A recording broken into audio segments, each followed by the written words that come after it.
Oi, mulheres lindas, maravilhosas e poderosas. Boa noite, como é que vocês estão? Tô com saudade de todas vocês. O bom que a gente, mesmo assim, a gente tá conseguindo manter o nosso discipulado, nossa discipuladora maravilhosa. Obrigada, viu?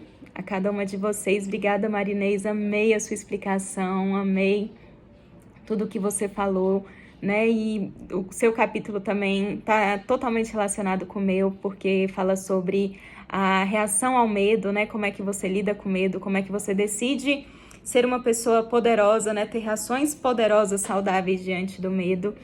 E é um pouquinho do que fala o capítulo 4, né? Que é o último capítulo que aborda a conexão. E ele diz sobre construindo relacionamentos saudáveis. E no começo ele conta uma história sobre ele e a esposa, né? Que eles conta que eles vêm de uma família com muitos divórcios, muitos casamentos, e eles decidiram, né, se casar. E diante daquela situação toda, eles passaram por um aconselhamento com o pastor da igreja deles.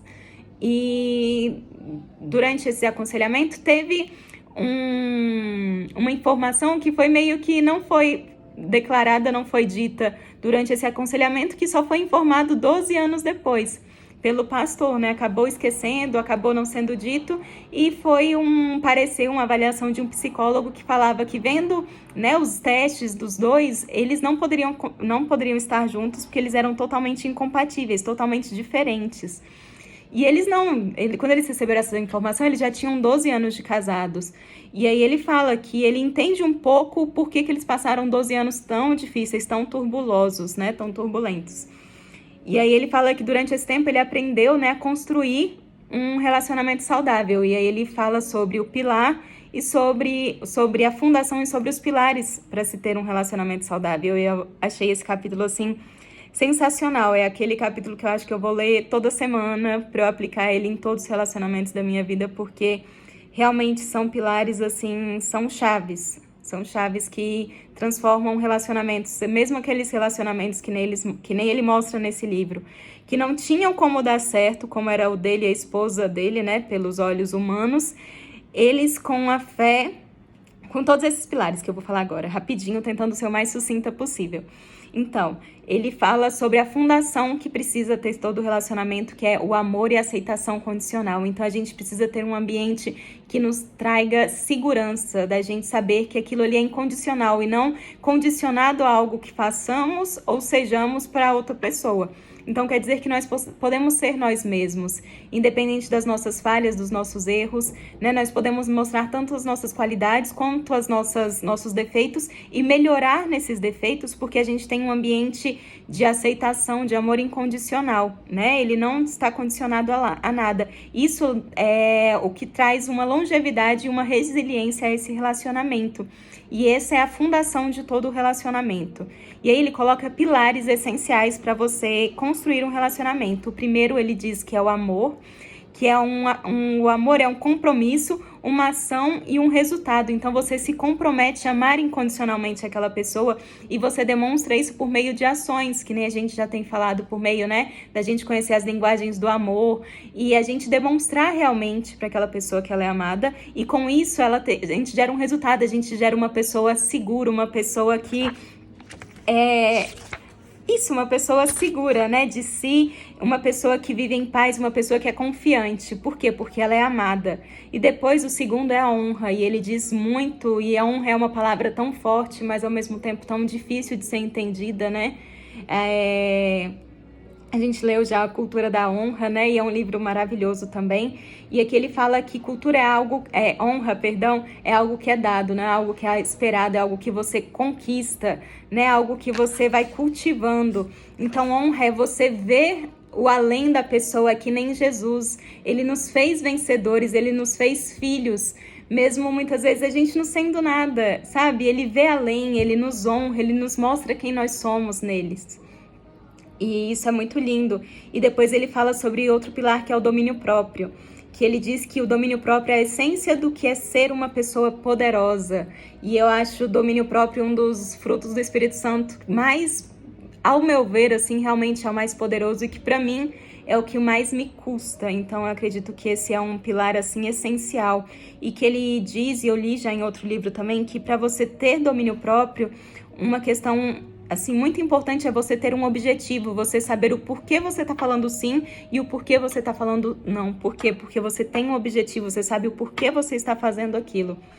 E aí outro pilar é a responsabilidade, que ele diz que o significado da palavra responsabilidade é habilidade em responder. Então, que nem o capítulo que a Marinês explicou tão brilhantemente, tão lindamente, é você saber como você vai responder diante das circunstâncias que a vida vai te colocar.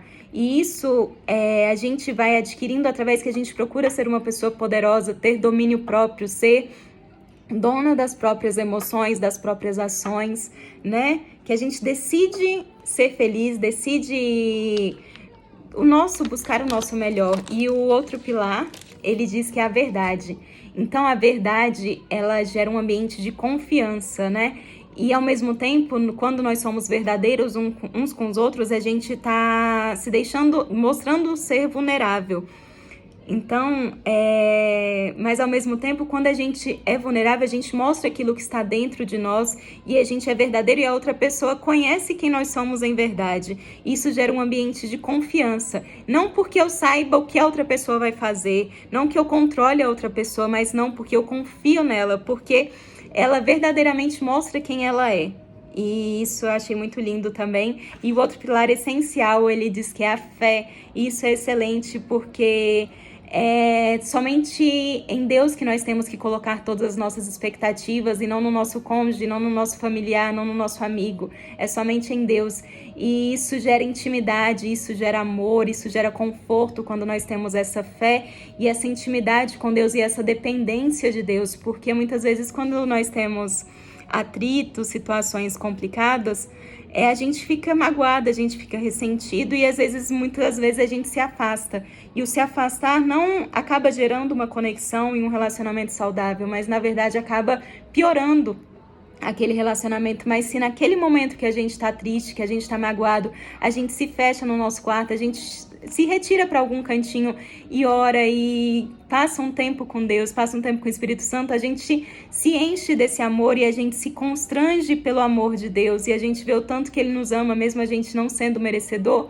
E aí a gente já volta para aquela situação que a gente estava vivendo com uma outra visão, a gente consegue, sabe, retomar aquela situação, se doar, amar, mesmo não sendo muitas vezes, né, do tipo, o errado naquela situação, mas na verdade você não quer ser o certo, você quer buscar o melhor para aquela situação, você quer fazer com que aquela relação dê certo, né? Então eu acho isso essencial, a gente procurar Deus quando a gente está nesses momentos, porque a gente volta com o coração grato e a gente consegue restituir tudo aquilo que tá quebrado, né? Graças a Deus, porque Ele é a nossa fonte. E por último pilar, desculpa, eu me estendi um pouco, é a visão, que ele diz que onde não há visão, né, na palavra diz em Provérbios 29:18, que onde não há visão o povo perece. Então, quando a gente não tem visão, a gente não tem noção do nosso propósito, a gente se perde. A gente perde o brilho de viver, a alegria de viver, porque a gente perde a noção de quem a gente é em Cristo e muitas vezes durante a vida tem circunstâncias que tentam nos tirar do nosso propósito, tentam tirar o nosso valor, sabe? Tentam dizer o contrário ao que a palavra diz, de Deus diz ao nosso respeito, e é por isso que a gente tem que retomar a visão que Deus tem ao nosso respeito e declarar sempre essa visão de filhas poderosas, fortes em Cristo, amorosas, pacientes e cheias do Espírito Santo. Então a gente tem que lembrar de quem a gente é em Cristo Jesus todos os dias e nos apegar à nossa visão, porque é ela que nos mantém firmes. E quando a gente tem ao lado de nós uma pessoa que conhece a nossa visão, que tem noção do nosso propósito em Cristo, muitas vezes quando a gente está mais fraco, essa pessoa nos lembra. Então por isso que é importante termos pessoas de Deus nas nossas vidas, pessoas que nos incentivam, pessoas que nos impulsionam. E é isso, meninas, muito obrigada por vocês me escutarem, perdão demorar tanto, e que Deus as abençoe grandemente, uma ótima sexta, um ótimo final de semana. Obrigada por tudo, viu? Obrigada por cada uma das mensagens, essa vitória é de cada uma de nós, porque vocês estiveram ali sempre me apoiando, me dando um incentivo, e toda a honra e toda a glória sejam dadas a Deus. Obrigada por tudo, viu? Amei estar esse tempo aqui com vocês. Beijo.